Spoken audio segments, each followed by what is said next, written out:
প্রথম কথা, মমতা বন্দ্যোপাধ্যায় একটা মিথ্যাবাদী। এই সর্বনাশের মূলে হইল রাজ্যের এই মুখ্যমন্ত্রী মমতা বন্দ্যোপাধ্যায়। আমি এবং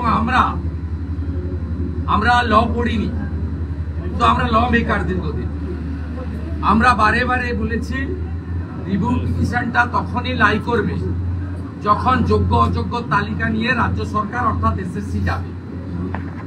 উনি প্রথম থেকে ওএমআর ট্যাম্পারিং, র্যাঙ্ক জাম্পিং, সাদা খাতা, টাকা নিয়ে এবং ওদের দলের নেতাদের আত্মীয় স্বজনকে বাঁচাতে চেয়েছেন, যা অভিজিৎ গাঙ্গুলি মহোদয়ের অর্ডারে 22 সালে মেনে নিলে আজকে এই 26,000-এর সর্বনাশ হতো না, ওটা 5-6 হাজারে রয়ে যেত। উনি যতবার রিভিউ পিটিশন করুন না কেন, ইতিমধ্যে SSC review petition set aside হয়েছে এবং সেখানে আরো জটিলতা বেড়েছে। গ্রুপ সি এবং গ্রুপ ডি যারা যোগ্য তারাও বঞ্চিত হয়ে গেছেন। এসএসসি রিভিউ পিটিশন করতে গিয়ে পুরো লটটাই বাদ চলে গেছে। ওই 4,000-এর মধ্যে কিন্তু অযোগ্য আছে, যোগ্য আছে। এটা একটা সর্বনাশ করেছেন। আবার দ্বিতীয় হচ্ছে সিম্পল রিভিউ পিটিশনে কিচ্ছু হবে না। বারে বারে সুপ্রিম কোর্টে যারা যাচ্ছেন, ইন্ডিভিজুয়াল বা অ্যাগ্রিড পার্সন যেই যাচ্ছেন, সুপ্রিম কোর্ট বলছে অযোগ্য মানে অযোগ্য, আপনাদের পরীক্ষায় বসতে দেওয়া হবে না, বাড়ি চলে যান। আপনি মমতা বন্দ্যোপাধ্যায় নেতাজি ইন্ডোর স্টেডিয়ামে যে কথা বলেছিলেন, আজকে ডিগবাজি খেয়ে চোখ পাল্টি করে তিনি আজকে অন্য কথা বললেন। অসত্য বা হত ইতি গজ। আমি আবারও বলি, রাজ্যের বিরোধী দলনেতা হিসাবে আপনি যোগ্য অযোগ্য, আমরা আশা করেছিলাম বিকেল 5টায় আপনি যোগ্যদের তালিকা প্রকাশ করবেন, তার মানে অযোগ্যরা বাকিরা অযোগ্য হবে। এবং আপনি আপনার এসএসসি, আপনার রাজ্য সরকার যদি সিবিআই মেহনতে গাজিয়াবাদ থেকে আপনারা যে উড়িয়ে দিয়েছিলেন হার্ড ডিস্ক এবং ওএমআর উদ্ধার করে দিয়েছে, সেই যোগ্য তালিকা নিয়ে রিভিউতে যান। আমার বিশ্বাস সুপ্রিম কোর্ট সহানুভূতির সঙ্গে দেখতে পারেন। আপনারা যাবেন না, তাই সুপ্রিম কোর্টেরও দেখার সুযোগ নেই।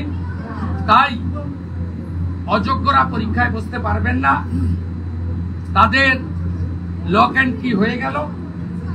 আপনার যদি এত দরদ, অযোগ্যদের আপনি সিভিক টিচার ঘোষণা করে নতুন একটা কর্মসূচি ঘোষণা করুন।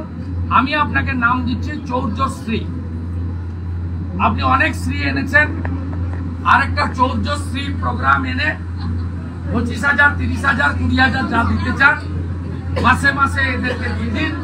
স্কিমটার নাম দিন চৌর্যশ্রী, মানে চৌর্যবৃত্তি।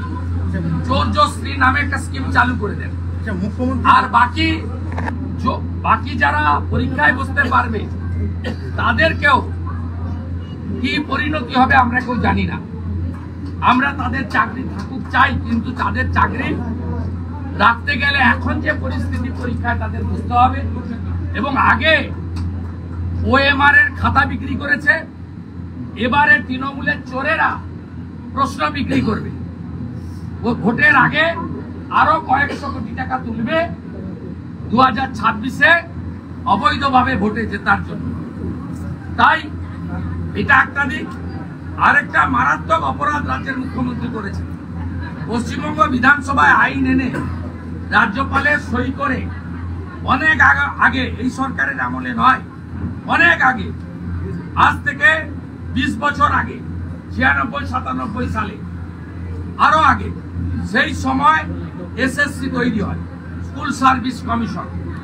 স্কুল সার্ভিস কমিশনকে রাজ্য বিধানসভা অটোনমাস বডি হিসেবে স্বীকৃতি দেয় এবং তারা নিজস্ব বিধানসভা থেকে তৈরি করা রুল অনুযায়ী তারা সমগ্র শিক্ষক শিক্ষিকা নিয়োগ করবেন। পরবর্তীকালে শিক্ষাকর্মীদের সঙ্গে যুক্ত হয়, যেটা ম্যানেজিং কমিটির হাতে ছিল। তাই আজকে এসএসসির অর্ডার, সুপ্রিম কোর্টের অর্ডার এসএসসির উপরে। এসএসসি তার চেয়ারম্যান নিশ্চিতভাবে মারা যায়নি, তার নাম অধ্যাপক সিদ্ধার্থ মজুমদার, তার সচিব আছে WBCS অফিসার। আজকে তারা ঘোষণা করলেন না যে কবে নাম নথিভুক্ত করতে হবে। আপনি এসএসসির কে অর্ডার তো এসএসসির উপরে, আপনি আজকেও সুপ্রিম কোর্টকে বুড়া আঙুল দেখালেন, বিচার ব্যবস্থাকে আপনি হেয় প্রতিপন্ন করলেন এবং সুপ্রিম কোর্ট অবমাননার দায়ে আপনি যুক্ত হলেন। আপনি বললেন 31 মের মধ্যে নাম নথিভুক্ত করুন। আপনি বললেন পরীক্ষার পরে 15 নভেম্বর রেজাল্ট বেরোবে, 20 নভেম্বর থেকে কাউন্সিলিং হবে। আপনি বলার কে? হরিদাস পাল। এটা তো এসএসসির বলার কথা। এসএসসি যে অটোনমাস ইন্ডিপেন্ডেন্ট বডি, এসএসসির উপরে সুপ্রিম কোর্টের অর্ডার। এসএসসির চেয়ারম্যান আছেন, সেক্রেটারি আছেন, তার আলাদা অফিস। আপনি কে বলার? আপনি মুখ্যমন্ত্রী হিসেবে এসএসসি কে পরামর্শ দিতে পারেন, আপনার কোনো অধিকার নেই এই বিজ্ঞপ্তি জারি করা। এবং দুর্ভাগ্যজনক হলেও সত্যি, আমি 4 বছর মন্ত্রী ছিলাম।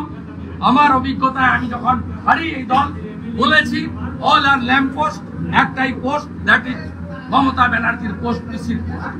আজকে ব্রাত্য বসু একজন অধ্যাপক, নাট্য ব্যক্তিত্ব, তাকেও আজকে ভৃত্য বসু বলে আমরা বলি, তাকেও আজকে পুরো শিক্ষার ব্যবস্থা থেকে আউট করে দিলেন। তিনি পিকচারে নেই। তার মানে আপনারা বুঝতে পারছেন এই রাজ্যে আমি মনে করি 11 কোটি জনগণই যোগ্য, একটাই অযোগ্য, তার নাম মমতা ব্যানার্জি। এই অযোগ্য মহিলাটিকে 2026-এ বিরাট সুযোগ পাচ্ছেন আপনারা গণতন্ত্রের মহোৎসবে, তাকে বাতিল করে দিন, তাহলে সব ঠান্ডা হয়ে যাবে, সব মিটে যাবে। এত চোখের জল আর দেখতে হবে না, এত মন্দির ঠাকুর আর ভাঙবে না, এত রোহিঙ্গাদের দেখতে পাবেন না, সব ঠিক হয়ে যাবে। একটাই অযোগ্য আর সব যোগ্য। মুখ্যমন্ত্রী ঘোষণা করেছেন যে শূন্য পদের সংখ্যা বাড়ানো হবে, শূন্য পদের সংখ্যা বাড়ানো হবে। উনি পারবেন না করতে। সুপ্রিম কোর্টের ডাইরেকশন আছে 16 সালের ভ্যাকেন্সির উপরে। 16 সালের যে 22.5 লক্ষ অ্যাপ্লিকেন্ট অ্যাডমিট কার্ড ছিল, তারাই, তাদের মধ্যে অযোগ্য 6-7 হাজার বাদ যাবে। কারা বাদ যাবে বলা আছে, ওএমআর টেম্পারিং, র্যাঙ্ক জাম্পিং, ফাঁকা খাতা এবং প্যানেল এর যে লংজিভিটি, তার বাইরে যারা আছে, এই 4টা ক্রাইটেরিয়া বাদে বাকিরা অ্যাপ্লাই করতে পারবেন। Not only present teacher, non teaching, যারা 16তে পরীক্ষায় বসেছিল, তারাও যদি মনে করে অ্যাপ্লাই করে আবার পরীক্ষায় বসতে পারবে। কিন্তু আপনি নতুন করে আসন বাড়াতে পারবেন না। তার কারণ আপনি আপনার যে মুসলিমদেরকে ওবিসি করতে গিয়ে আপনি যে ঘন্টটা বাকিয়ে রেখেছেন, ওবিসিতে তার মীমাংসা হয়নি।